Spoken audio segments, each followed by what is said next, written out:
Braxter. Brother Braxter is a dynamic young man.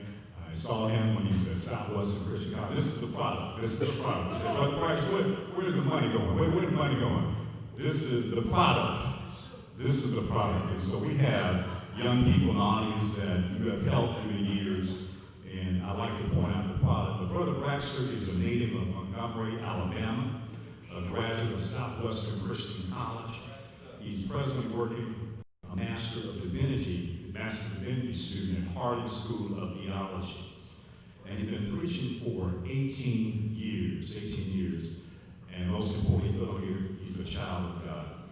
Brother Braxter is his topic for this afternoon, and we're a little off because we have Brother Joey this afternoon, but I do have a little time, right? I have a little time. He's keeping me. He's keeping me. Brother Braxter.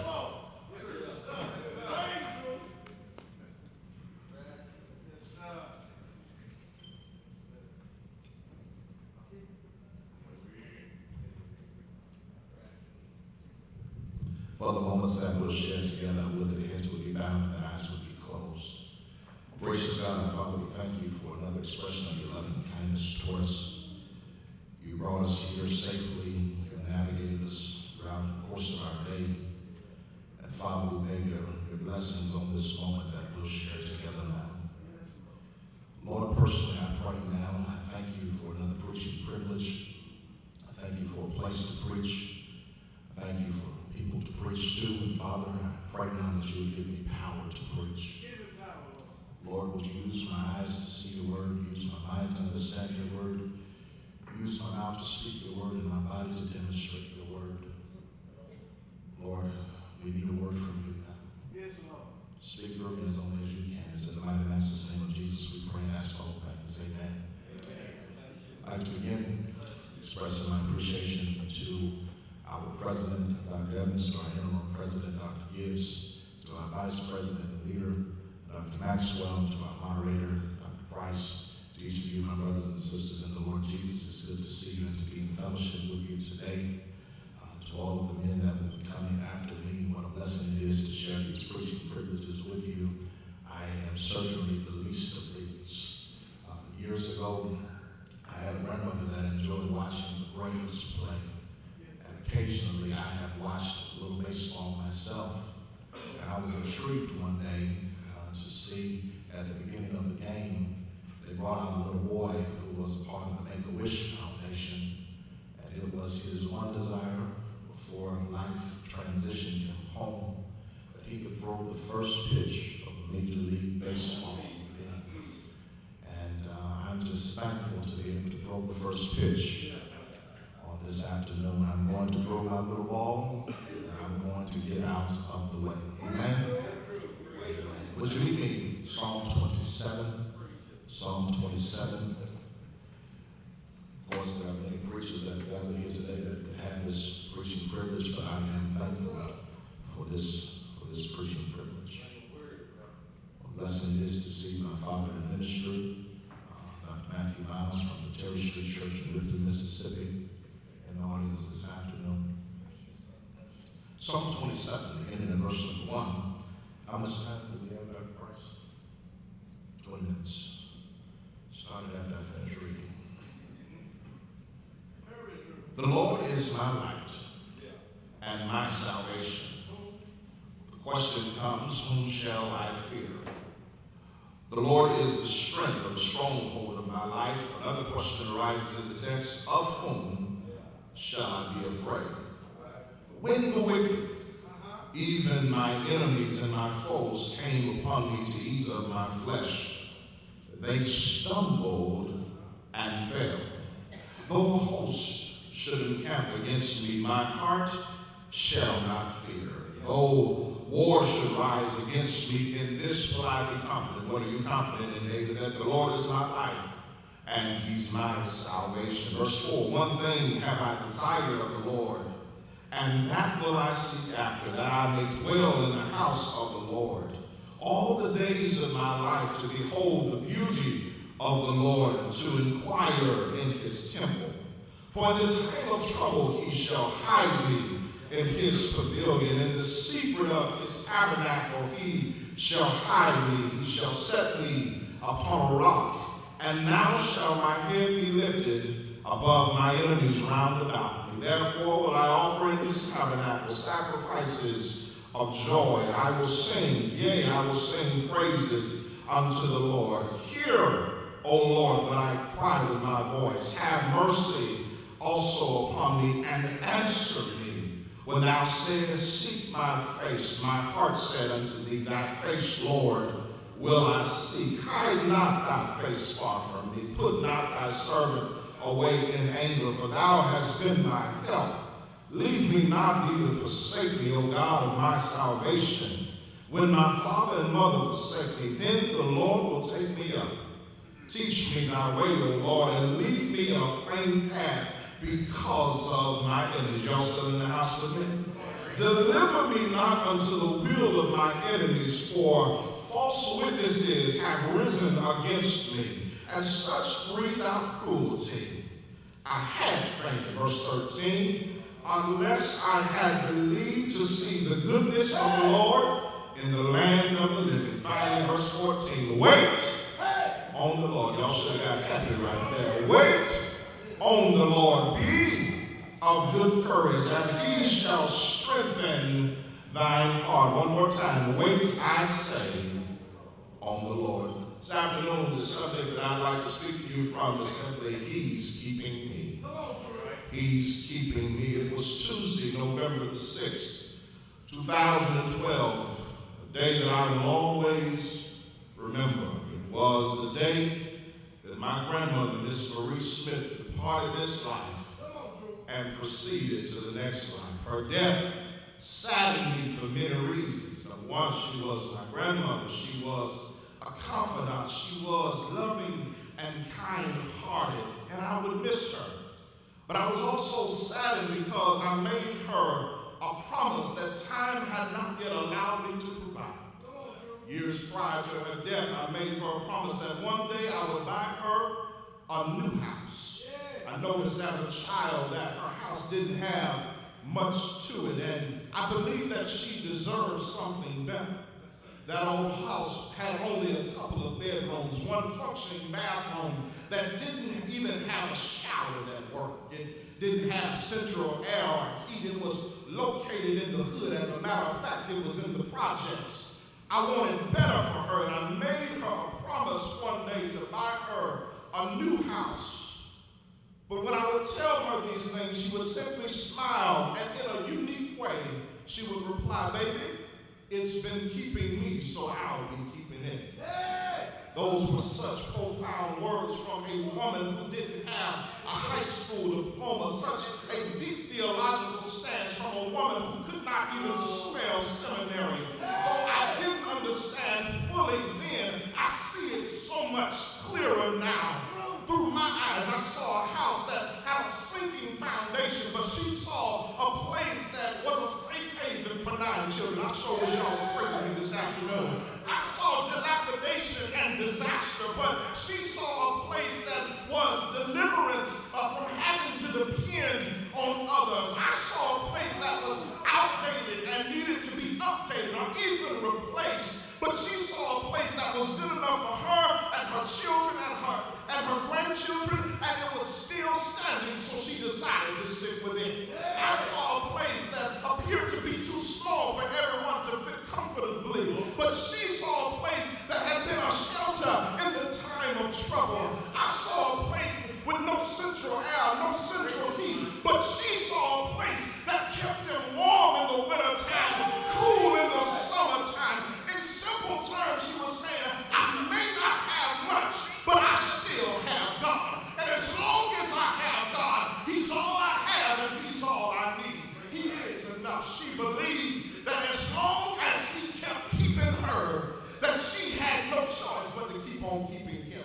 Y'all ain't feeling me this afternoon. Let me hurry up and get back to my seat. I believe David in this text has the same testimony. Enemies have come against him, but he still has God. He's on the run for his life, but he still has God. Y'all still ain't saying nothing. Life is not best. It has dealt him a difficult hand, but he still has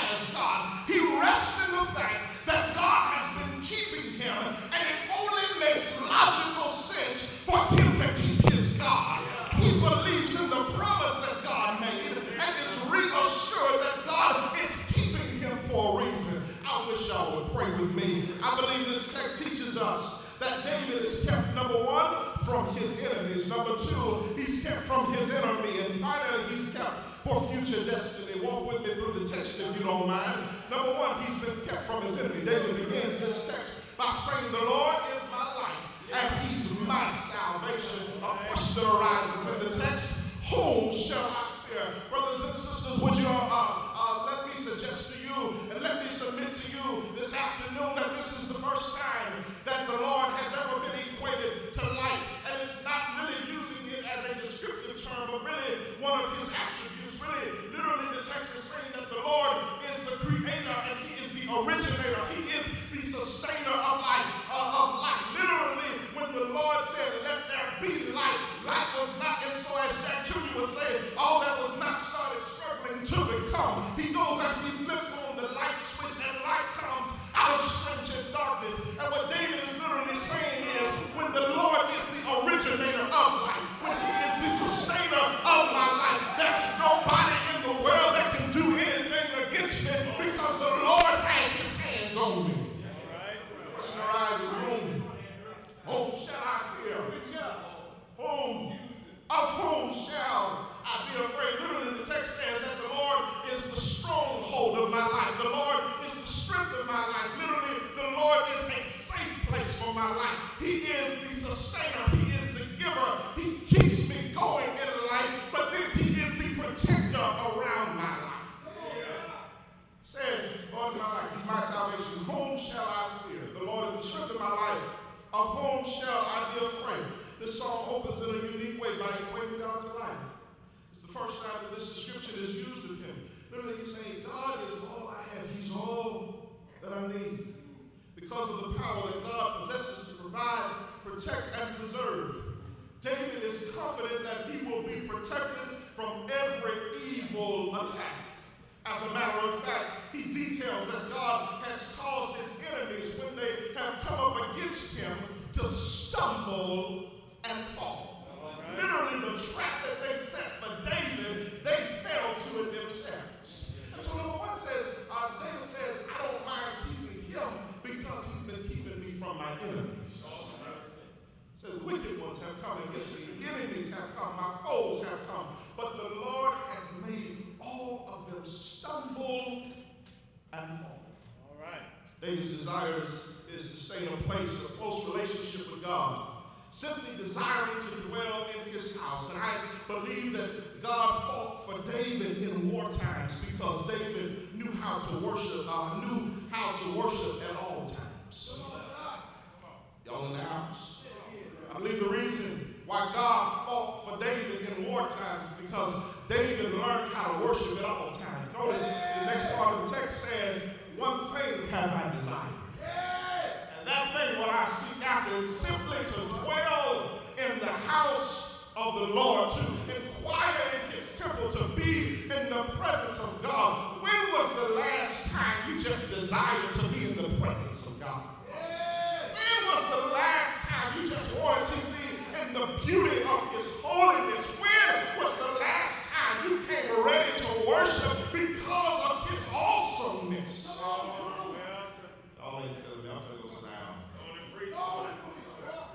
David said, I'm going to keep him because he's kept me from my enemies. I want you to consider with me secondly, I submit to you that David has also been kept from his enemy. Shift comes in the text around verse number 7. How some scholars will suggest that this text is really two separate psalms, but in our canonization of Scripture, it's been combined to be one. Because there's a shift now in the text that goes from talking about praise of God to now in verse 7 shifting to a lament to God. We've shifted now from the confidence that we have to what some would suggest as complaining to God for the circumstances that we're in. But Glenn Pemberton would suggest to us on this afternoon, who's a professor at ACU, in his book on hurting with God, that lamenting to God is really not complaining to God, but it's expressing your confidence in God for him to do what he promised you that he would do. Notice he says, David has been caught now in his outward expression of confidence.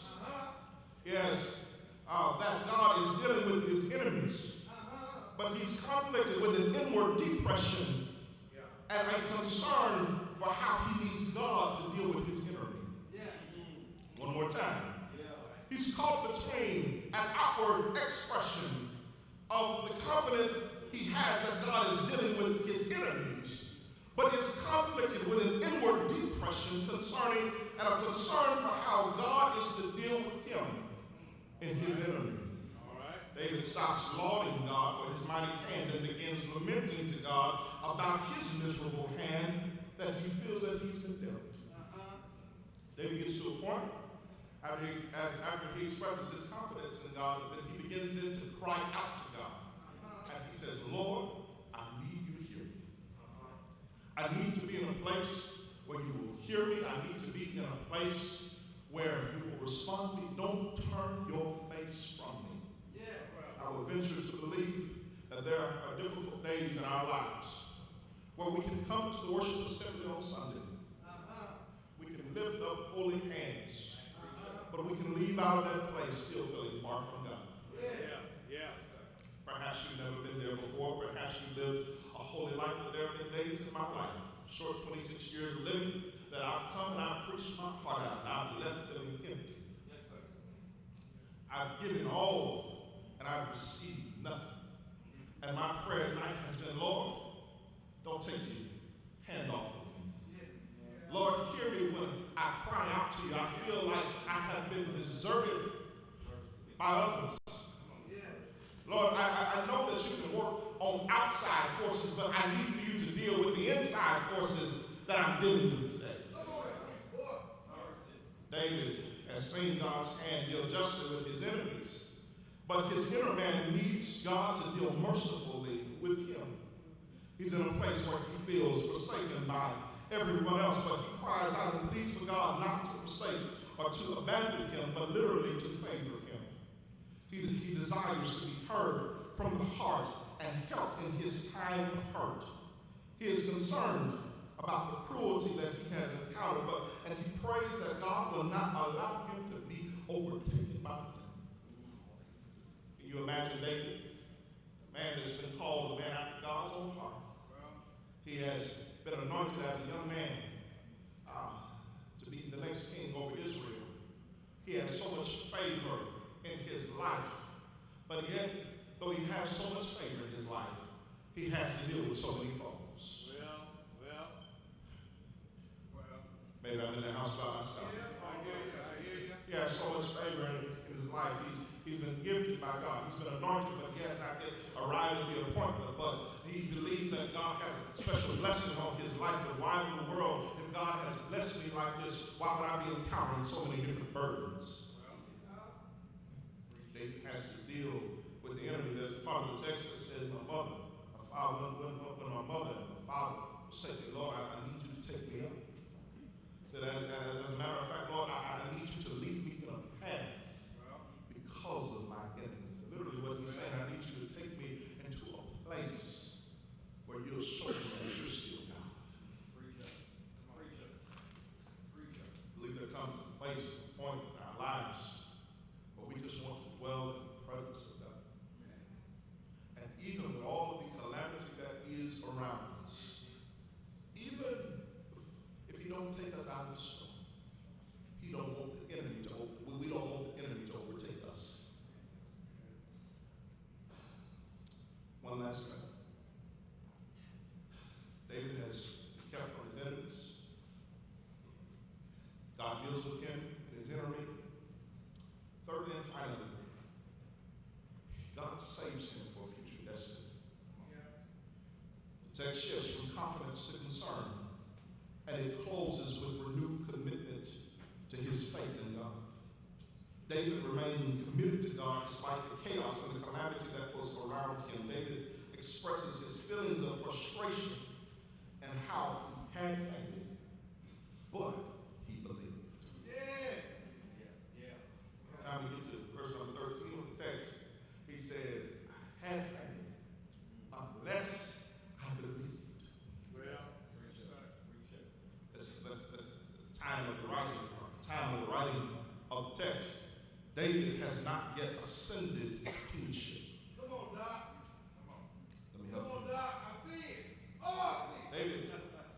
Time to write a text like Maxwell. David is stuck in between anointment time and appointment time. Hey! Montgomery, they ain't saying that now. Maybe they are. David is stuck in the what's promised and what hasn't been realized yet. What hadn't been provided yet.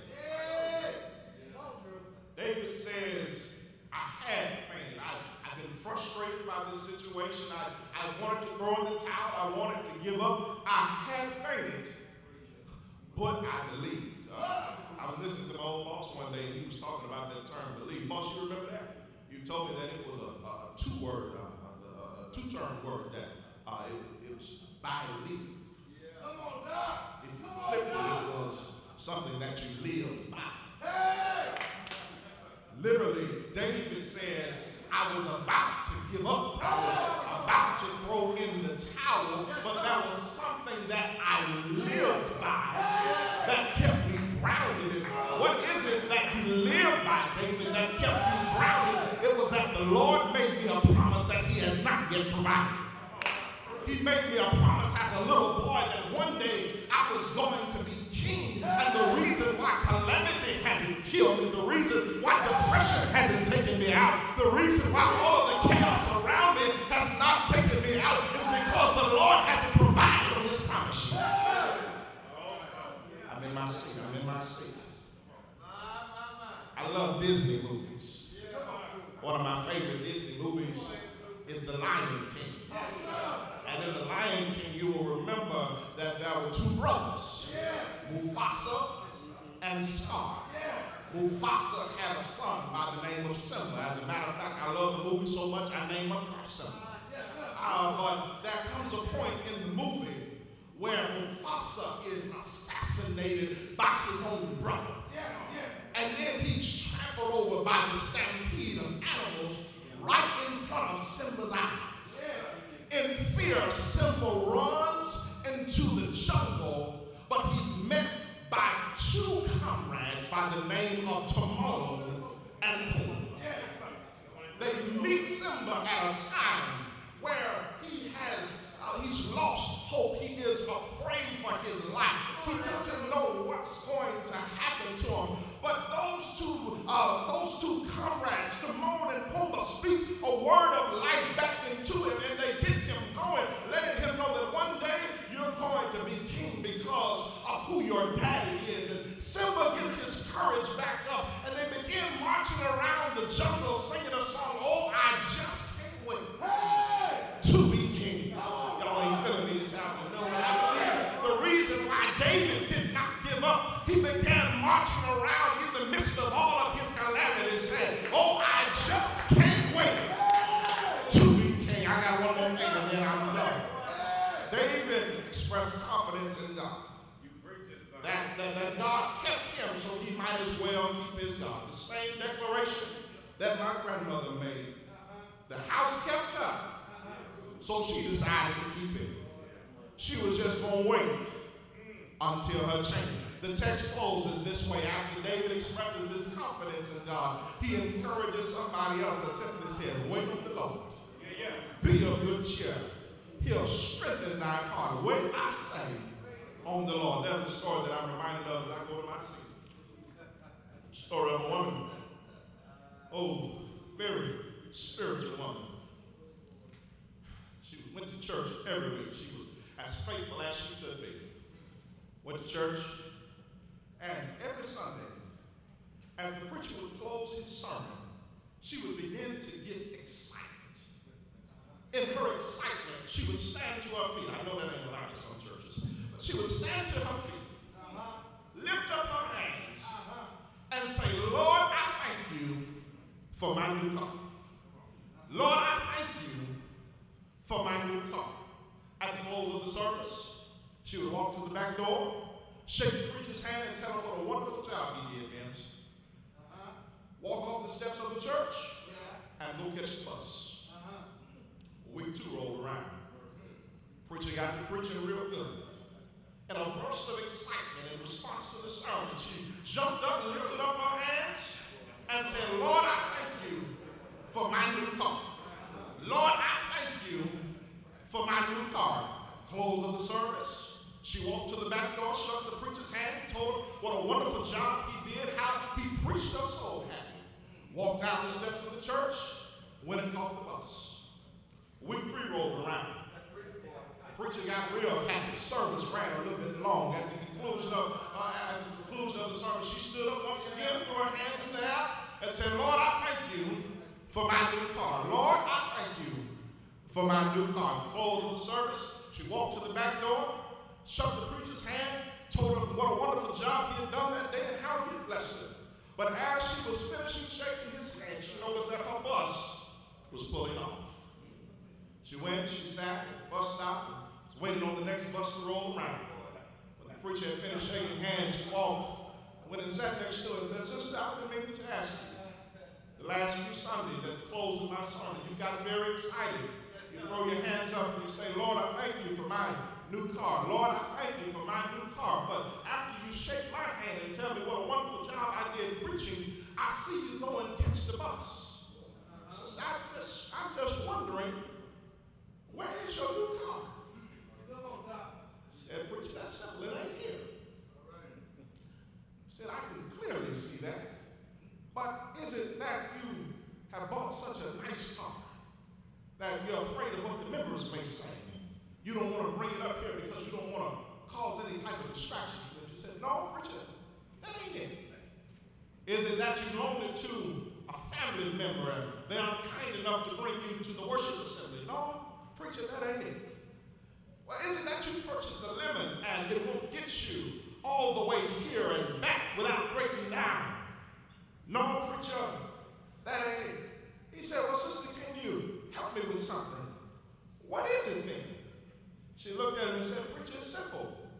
I don't have it yet. Said, well, can you help me understand why in the world at the end of my sermon every week do you stand up, throw your hands up, and say, Lord, I thank you for my new car? She said, preacher, it's very simple. A few years ago, I didn't have a job. And so I started praying. I started coming to church. And I started saying, Lord, I thank you for my new job.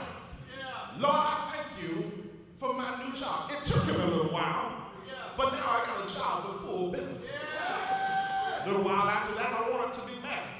I was told in my neighborhood that I would never be married, but I wanted to be married, and I wanted a good man, so I started praying, Lord, I need a husband.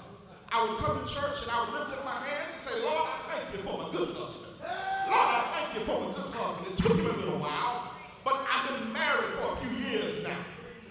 A little bit after that, we wanted to have children. The doctors told me that I would never be able to have children, but I didn't believe what the doctor had to say. So I started praying and asking the Lord to give me children. I went to church and I raised my hand and said, Lord, I thank you for my children. Lord, I thank you for my children. It took them a little while, but now I got 2 boys and a little girl. Well, after that, my job transferred me. And I can't catch the bus from my house and get to my job on time. So I figured that I need a new car so that I can keep my job. So if the Lord gave me a job, if the Lord gave me a husband, if the Lord gave me kids, though it took him a little while, I just figured I'd start praying about it. I'd come to church and start thanking him for it. And sooner or later, he was going to deliver it to me. By that time, the bus had started to pull up. She said, preacher, I've got to go now. She began singing her testimony song that simply said, you can't hurry God. You just gotta wait. Trust him and give him time. No matter how long it takes. He's a God that you can't hurry. He'll be there. Don't you worry. He may not come when you want him, but he's always on time. That was her song, but my song is simply this. I've had some good days. I've had some hills to